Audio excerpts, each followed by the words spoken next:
Is 5 minutes enough? 5 minutes, Yeah. absolutely. I'd really just like to talk about the basic issues Yeah. that your group Yeah. is working on. Yeah. I don't know if I suggested it to you or mentioned it to you, but my father has been teaching earth sciences at USC for 53 years. Yeah. I grew up going out in the field with my father. I've got a lot of background. I'm obviously not a scientist, but I understand dynamics, global dynamics to a certain extent. I understand geology. I understand weather patterns enough to realize at this point in time that this methane issue that I think we're facing right now is one of the biggest issues of our time. And I don't feel as though enough people are aware of it. I don't feel as though governments and organizations and institutions are paying enough attention to it.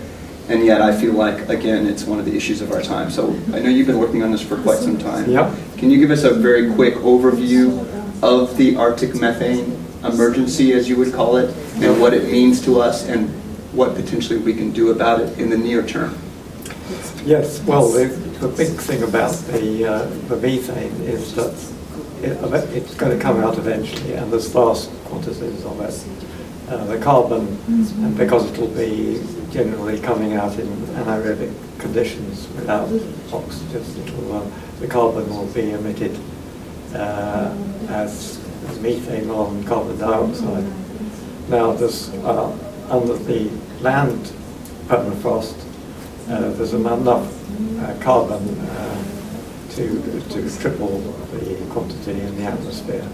Which from what I understand, would be devastating. I mean, Even if it was CO2, it would be pretty devastating. But if it's methane, we have to think about 20-year timescale, not 100-year timescale, because the critical thing is if we can sort out this problem within the next 20 years, Yeah. then we can get onto a decent path and a sustainable system. I mean, I've seen data just in the last couple of weeks coming off of methanetracker.org, which is showing concentrations in the higher reaches of the atmosphere at almost 3,000 parts per billion, which seem like massive spikes compared to data from just even a couple of years ago. Is that what you guys are seeing? Well, there are people saying that the methane isn't growing from the Arctic, like the Russian who came Right. to our meeting. Right. But I think the evidence is that it's growing. How fast it's growing is very difficult to say. Natalia Zakova admitted that they don't have time series, really. So they can't say that they've looked at one spot and it's grown by this much over 5 or 10 years, which would be the nice thing to know. Right, so it's been very difficult for scientists to really put their finger on this, the quantities that have been released through natural processes in the Arctic region, and with a little bit warming, with the warming that we're seeing now, I guess it's what you're saying is it's difficult to discern what the change in the release has been over the last couple of years, and difficult to pinpoint what the cause of it would be even. So yes, it seems that there has been an increase in the global level of since 2006, and it's gone up. It's gone shooting up. But that anomaly can probably explained by some wetlands being, inundation in Africa, causing vast areas of wetlands which produce methane. So we can't pin that down to being Arctic, but the levels are very dramatically high in Arctic, in particular hotspots. Now, if you try and say, well, is this contributing to global warming? Yes, but very little. so far, a tiny bit. Okay. Now, it would have to escalate 2 or 3 orders of magnitude to get comparable to CO2. Because there's so much CO2 in the atmosphere. You're saying it would have to compound itself by magnitudes of 3 to 4 to reach the current CO2 emissions? Or 2 or 3 orders of magnitude, 100 to 1,000 times. 100 to 1,000 times. What it's emitting at the moment, because we're talking about 8 megatons per year. Right. Now, if that went up to 800, we'd be close to the gigaton level. Right. The gigaton level is roughly the level at which it overtakes CO2. Right. So taking into consideration an ice-free Arctic in the next 3 to 4 years, let's say, and a 1 degree warming of the Arctic oceans, is there a pretty good likelihood that we could start seeing these gigaton releases, or do you still think that this is something that is decades away before the oceans warm enough to we really start seeing these kind of massive methane plumes, all over the Arctic region and causing catastrophic harm to our environment? Well, I think I distrust the IPCC process because their projections on the warming are so Wrong. so wrong. Right. Even their worst case scenario is unrealistic because it doesn't take account of what's happening in the Arctic. Right. The Arctic temperature is going to go shooting up by 10 degrees or more really quite quickly. And when you're getting temperature increase like that, the permafrost will Melt. thaw away very, very quickly, much quicker than it is at the moment. So there is the mechanism to get... Right. It sure seems as though there is. And with that 8 or 10 degrees warming that you're talking about, that would also release, I would imagine, a large portion of the methane hydrates as well, too, right? So that there is the possibility for this catastrophic runaway self-amplification happening in the Arctic and ultimately this massive methane release. Yeah. I'm deeply concerned about it. You obviously are as well, too. We have no idea whether it's going to be 10, 20, 50, 100 years. Right.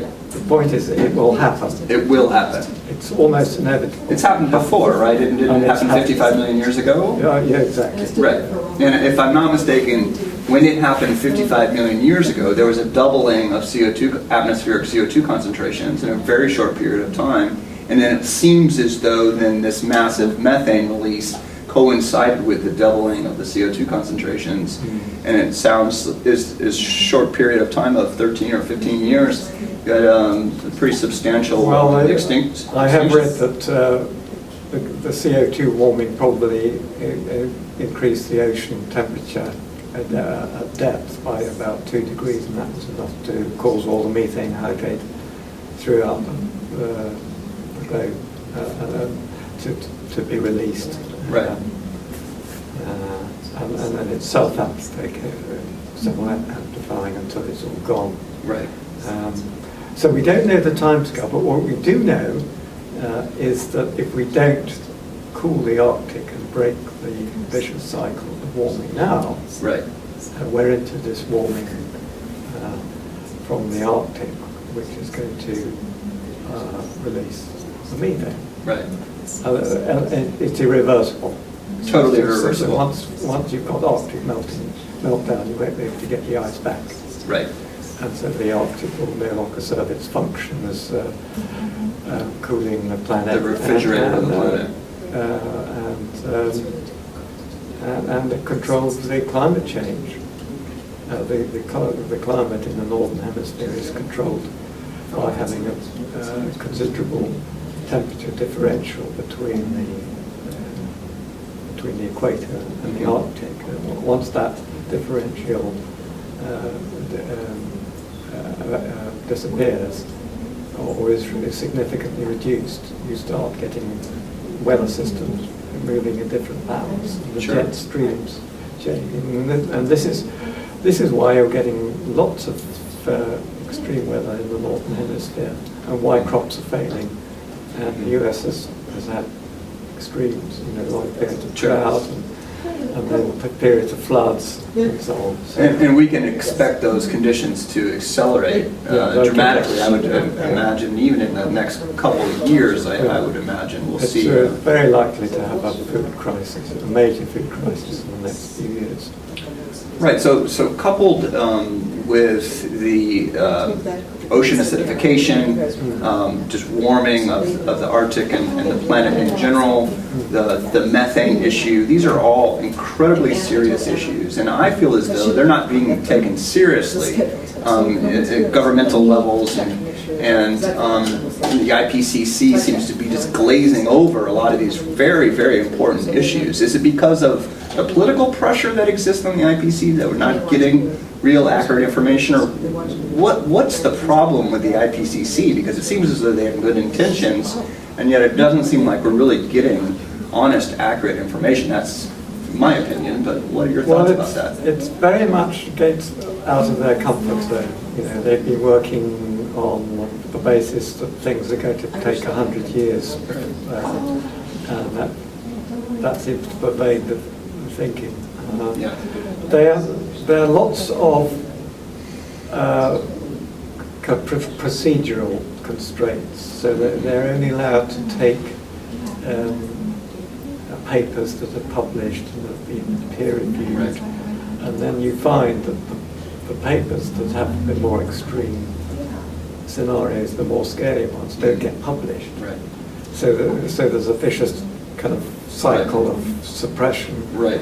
Built into the procedural systems for IPCC. Which could be disastrous for... And then remember, it's an intergovernmental Right. organisation. So what's happened, I heard from this about the AR4 report, was that the scientists, the non-governmental scientists, came up with lots of things, and then the government people came in and watered everything down. Right.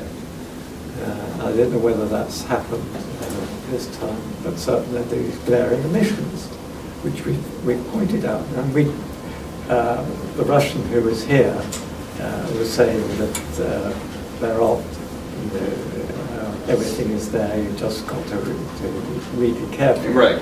And he's absolutely wrong. We have read it carefully, we read it very carefully. Right.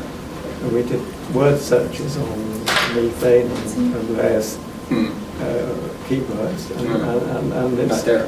It's just not there. Right. So the IPCC, in that sense, is doing us a great disservice, because if these issues are as critical as we think they are, and they're not being addressed by the one large, international organization that's supposed to be looking at these issues, it seems as though we're going to fall way short of the actions that are necessary. All right.